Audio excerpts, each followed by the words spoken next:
What is up, guys? Week 2 locked in. We're doing hamstrings and glutes again today. My least favorite day, but we got to grow these legs.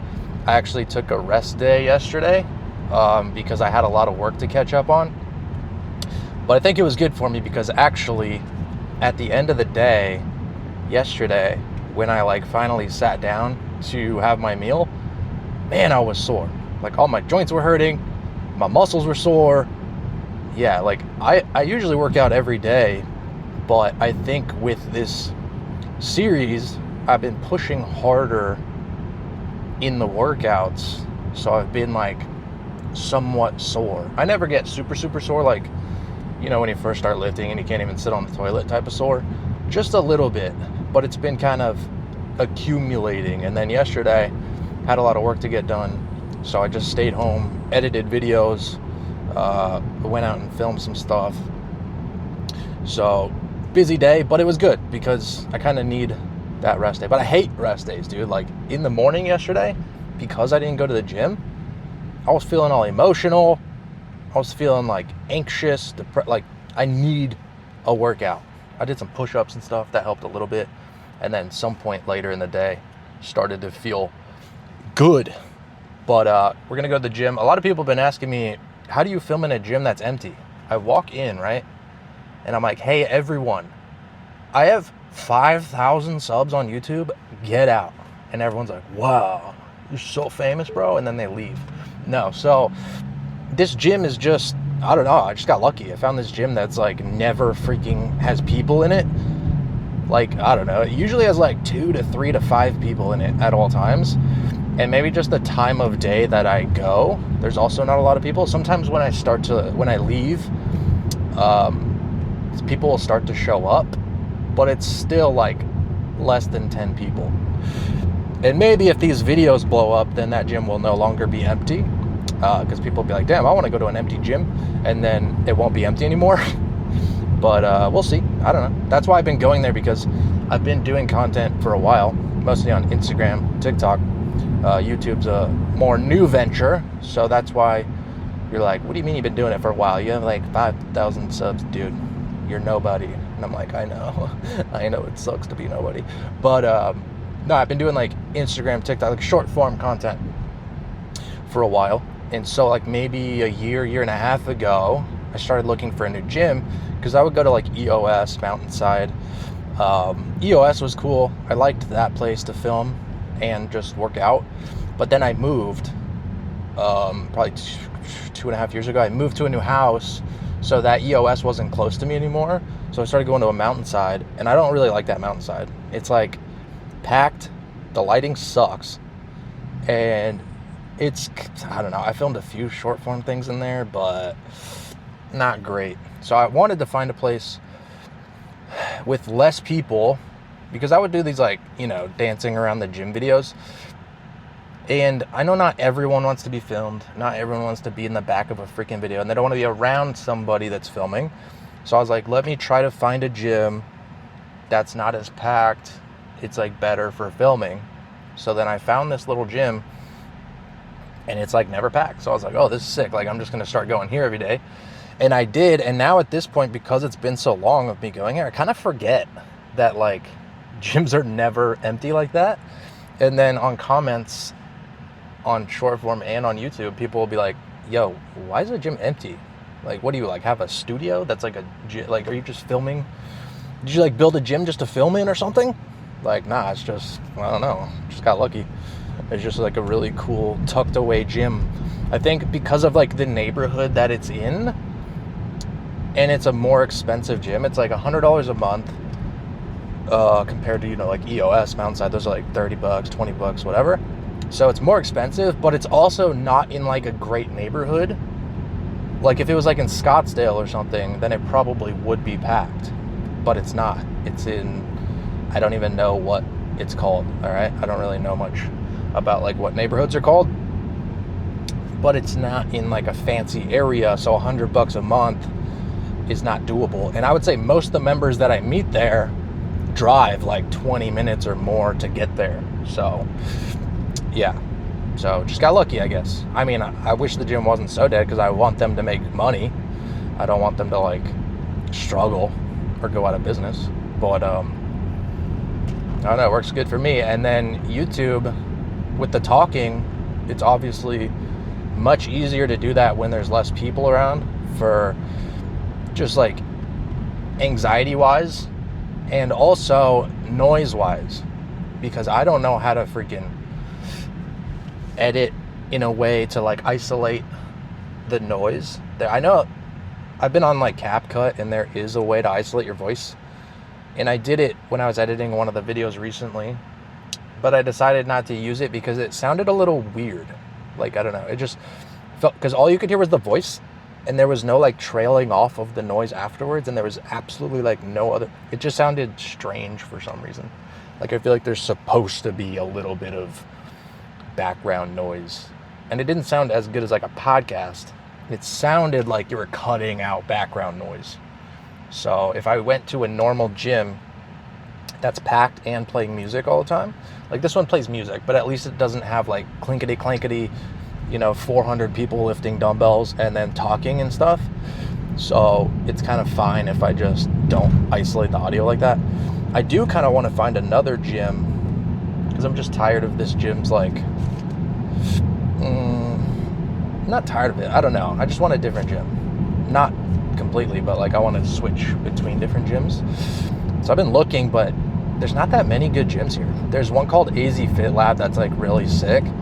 It's really expensive, but sometimes I go there and just pay $25 for the day pass.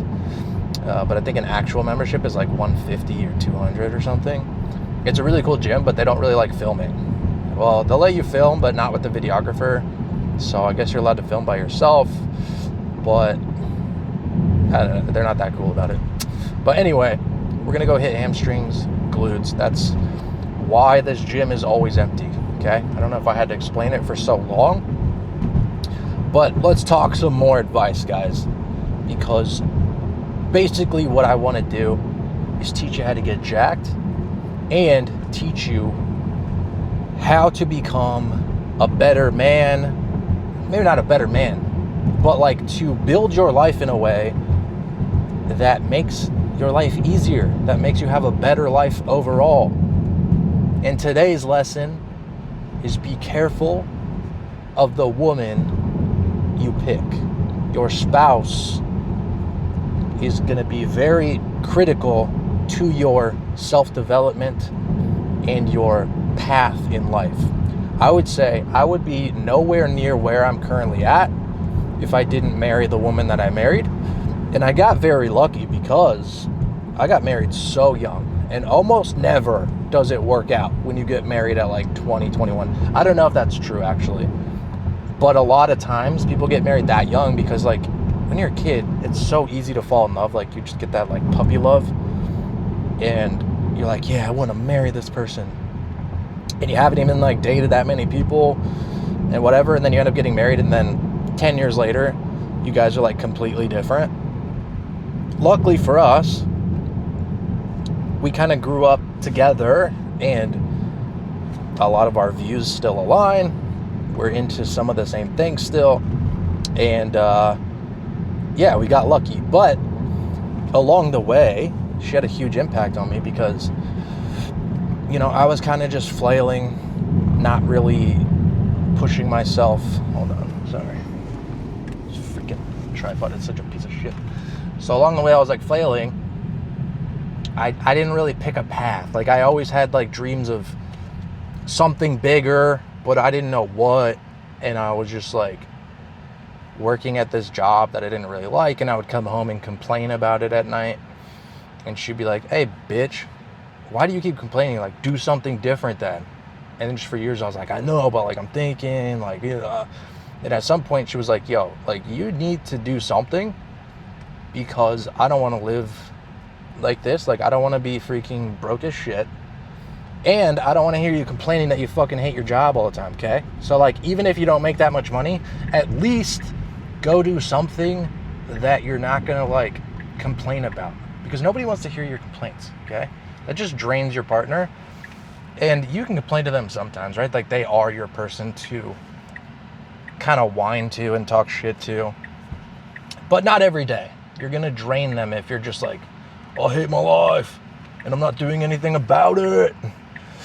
So if you have someone that pushes you, that's a good thing. Like some people, it kind of depends. Like you got to read, there are chicks who push you because they just want more money and they just want this like lavish lifestyle and they don't really give a shit about you. And then there are people who push you because they want you to be happier. And yes, a better lifestyle would be good. But it's not simply for the money. It's like, my wife, she's totally fine with where we are now because I love what I do. We're fine with money. Like, we're not rich. We're not balling. I'm not like buying her Louis Vuitton purses and shit. But we're not worried about the bills. And we're in a good place. And that safety is enough. And the fact that I don't sit there and complain about my freaking life anymore is good enough for her. She's not like, okay, now I want a bigger house, and now I want to go on a yacht, and now I want a Louis Vuitton purse. I want designer shit every week. No, she's not like that. So, you want someone that pushes you for you to better yourself and your life together, not pushes you because they want, like they're basically a gold digger. And then you also don't want someone that is just like okay with you being a loser. That's also bad. Like if you are kind of lazy, maybe you have dreams, but you never actually take action to do anything. You're like, I want to get in shape, but then you never actually follow through. You're like, I want to get a promotion, but you never follow through. I want to start a business, you never follow through. And then you're also with someone that's like, it's okay, honey, I'll love you no matter what. That sounds good, but it's not. Because then you're both just going to be stuck in this shit-ass life. Eventually you're going to pop out a few kids, and then you're going to teach them that mediocrity is okay. And then we're just going to have a bunch more average shit-ass people on the earth that are useless. I mean, not useless, but you know what I mean. So look for someone that pushes you, and don't be okay with mediocrity, because I don't know. Just a mediocre life is not fun. There's nothing cool or fun about it. I guess there's people that are okay with it, but I feel like generally when they're okay with it, it's just because they had dreams for a long time and slowly those dreams died. And then they were just like, well, this is life. So I'm okay with it now, I guess. But really in the back of their mind, they're still like, damn, I wish I would have done that thing a long time ago. I wish I would have gotten in shape so I'm not just fat and like sitting around here with my big belly, my man tits, sitting next to my fat wife, eating TV dinners with $10 in our bank account, and our little kids running around with fruit punch all over their face, and all they wear is diapers in public. Ugh. You know what I mean? Yeah, so, always work to better your life, because better is better, okay? People will say money doesn't buy happiness. That is true, okay? But a lack of money will bring stress, and it will make your life harder. So I'm not saying you need to go make $1 million a year or anything like that, but you do want to push yourself to get to a point where you're comfortable and you don't have to like, oh shit, dude, the electric bill is coming out in 3 days. We're screwed. I'm going to have to sell your booty. I'm going to have to sell my wife's booty on the corner real quick to pay this electric bill. You know what I'm saying? Like, that's stressful as shit. You don't want to be living like that. So, I don't know. And then also get jacked, because being jacked will make you happy. Not really, but it will build confidence.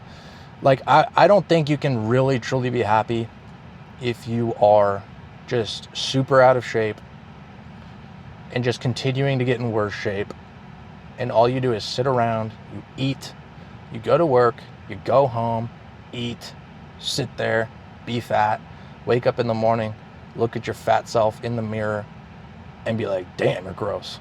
You know what I mean? Like, how could you be happy? You can't.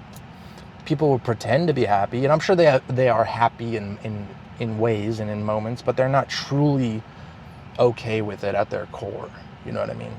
Like, they're not just every minute of the day thinking, I'm fat, I hate my life, I'm fat, I hate my life. But when they look in the mirror, they're like, damn, bro, like, you need to start working out. And then they never do. And then they're like, oh, can't believe I never started. Like, if I would have started 3 years ago, like I told myself I was going to, I could look like a freaking superhero by now. But no, I always give up every time. So, you know, just have goals and, like, always push for progress. Progress is what makes you happy, not even the end result. It's not even the end result. So, like, literally just start working out, start eating better. And when you start to see a little progress, that's going to make you happy. It's not necessarily like when you get to the six-pack. That is a cool milestone. But you're not going to just have a six-pack and be like, now I'm happy with it. I don't ever need to do anything else. Like, no, you're going to get the six-pack and then you'll be like, all right, let me try to get a little more crispy. Let me try to build a little bit more muscle. It's just the progress that makes you happy. It seems like it's the end result, but it's not. That's why that stupid saying's always been around. It's not the destination, it's the journey. It's true, because we never actually get anywhere, right? Time just keeps going. Life just keeps moving. There is no, like, arrival. So along the way, you just got to be, like, making progress. And that's where the true happiness comes from. It's hard to realize that because you always feel like, when I get to this point, then I'll be happy. When I get to this point, then I'll be happy. No, like, pick a point and start moving towards it, but enjoy the process, because that's all you really have. You never get to somewhere and then life stops and it's like, now you're here, you win. No, it just keeps moving. But you want to keep making progress, because then your life incrementally gets easier and easier and easier and more enjoyable. So, or it goes the other way. If you just slack off, you never try to get in shape, you increasingly get, you know, more and more unhappy with yourself. And then if you, like, slack in terms of work and whatever, trying to make money, trying to save and invest, you slack in that way, then your life gets harder and harder. You get more credit card debt, and then your bills every month get higher, but you're not making any more money. So now you're more and more and more stressed. You got two options in life, right? You can try to make it increasingly easier or increasingly harder. And the increasingly easier will bring you so much more happiness along the way. We just got to the gym. We're gonna have another 5-hour energy rooney. Okay, my favorite substance on this planet. You know, anytime someone goes through like AA, NA, whatever, they just get addicted to caffeine after that. So it's like the ultimate, it's like methadone for every drug. Like anything you were ever addicted to, you just switch to caffeine and nicotine and you're good. All right, so week 2 hammies. We're doing the same thing over and over and over without end. There's no thing. People are always like, well, you need progressively overloads. Yeah, you don't need progressive overload by changing your plan often. You stick to the same freaking plan. Progressive overload comes from each week you're just trying a little bit harder and a little bit harder. Maybe you get 1 extra rep. Maybe you increase by 2 pounds. Maybe you increase by 1 pound. Maybe you got a half of an extra rep. Man, that's not good, lady. But you just can stick to the same plan, and then you will get better and better at those movements each week. And it may be just so incremental, but progressive overload, as a beginner, yes, you'll notice it pretty quickly. But then you'll get to a point where you think you're plateaued. But as long as you're pushing yourself as hard as you can in each workout, or you're going like let's say the last set of each exercise, you're going as hard as you possibly can, there is progressive overload baked into that. It's not something you necessarily need to be like, okay, +1, +0.5. Oh shit, I didn't get an extra rep. I didn't progressively overload, so I'm not gonna get any results. That's not how it works. Maybe you did get 1 less rep. Maybe you used less weight, but you were kind of sore, or you were a little worn out from something else. So it actually was harder for your body that day, even though it wasn't a noticeable progressive overload, okay? So just stick to a plan, do it week after week after week after week after week after week. You don't need a new plan, okay? If you get bored, just switch out the exercise. If you're doing dumbbells for like 15 weeks and you're bored with that, do barbell for 15 weeks and then you get bored, okay? Or switch off 1 week, 1 week. It doesn't matter. Basically the same movement, you're good. As long as you're pushing yourself, you're gonna naturally progressive overload, okay? You don't need to track it, especially if your goal is to look as good as possible. You're good, bro. You can track it with the app just to see your progress over time. But there will come a point where like you're not gonna do more weight on the incline dumbbells, okay? For a while, for like a long time. Because you're just gonna reach a maximum point. And you're not training for strength. If you're training for strength, it's completely different. You do need to track progressive overload, like, you know, very meticulously, and you're trying to like build up to your strongest point. There's a way you peak for your, you know, strongman competition, your powerlifting competition. But with bodybuilding, it's much easier. You just push yourself hard. You do mind muscle connection, slow and controlled, eat your protein, you're gonna get results. All right, first up, we have RDLs, but someone's on that, so we're gonna start with leg curls today. Easy, getting a few warm-up sets, and then we got 3 working sets of like 15, 12, 10, something like that. I always do like reverse pyramids, so I can warm up and get to the last set. That's just how I like to do things. Some people like to start with the heaviest, but I don't know how you can start with the heaviest. I mean, I guess if you do some warm-ups first and then you go to the heaviest, but I always have to work up to the heaviest. 50 pounds to 150 in one shot. I gotta go like 100, 130, or you know, yeah, something like that. 120, 140, 150. Not like 50, 150. No. My body will snap in half. Quote. I've heard this quote a bunch of times, but it's something like, you won't rise to your goals, you'll fall to your standards. So that's how I stay in shape all the time. Like year round, I have a 6-pack. Sometimes it's more fluffy, sometimes it's more shredded. But year round, I have a 6-pack. Not because it's my goal to have a 6-pack, but because it's my standard. Like I do not let myself get beyond a certain point of chunky, because for me, that is just what I'm okay with. Like I am not okay with having a big belly. I'm not okay with having man boobies. So that is what my result ends up being. If I was okay with it and I just had a goal, or like I kind of wanted to look good, then it probably wouldn't happen. So you have to increase your standards when it comes to anything, because you just won't. I don't know, if you have like a goal for something and it's hard to get to, you're just not always gonna have that energy to put in to get there. But if it's your standard, if that's your floor, and you're like, I am absolutely not okay with being anything less than this, then you will get there and stay there. All right, last we got 3 sets, split squats. I have a killer headache right now, which is totally amazing, and I love it. So I'm just gonna do body weight today, be a little bitch about it. Guys, when I'm like talking, sometimes I get off on rants and I, you know, start talking about like how to build a better life, how to be successful, whatever. And I'm not trying to sound like I'm Mr. Successful, right? I haven't, you know, accomplished that much, and I do weird shit, right? I'm not trying to say that I'm freaking Mr. Successful. What I'm trying to say is that you can build a better life for yourself, and it is possible. I'm not saying you're going to be worth $10 million or anything. I'm just saying, if you feel like you're struggling right now and life is hard, don't just give up, because there is a path forward. You just have to find something, stick to it, and keep working harder, and try to think about your future. Think about decisions that are going to make your life easier in the long run. You have to learn some delayed gratification and try to build a better future for yourself. Don't just live for today. And you can make life increasingly easier and easier and easier over time. That's all I'm trying to get at.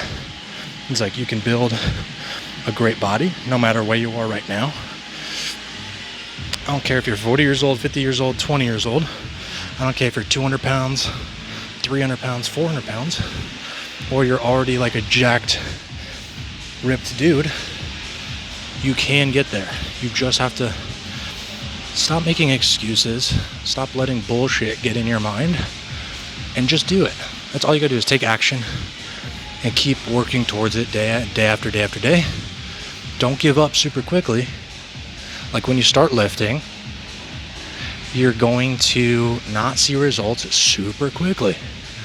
When you start a diet, you're not going to see results super quickly. You might see some weight going down on the scale pretty quick. That's good. That's motivating. But the physical, like visual change in the mirror, it's going to take some time and some consistency. So you just have to recognize that and keep pushing forward. After, the first few weeks when you're doing it and you don't see a change in the mirror, and you're like, man, I'm doing all this work for nothing. It's not for nothing. There are changes occurring, but they're very small. And over time, those small little changes add up and add up and add up. And then one day, you look up, you have a six-pack, you look back at a picture of yourself from a year or two ago, and you're like, holy shit, how did I ever look like that? That's wild. Same thing with like your career. If you're broke right now, you figure out what career you want to do, you work towards it. And when it seems like nothing's happening because you're working really hard for 6 months, a year, nothing's happening, you keep going. Eventually, something will happen for you. Same thing with investing. You only have $20 a month, invest that.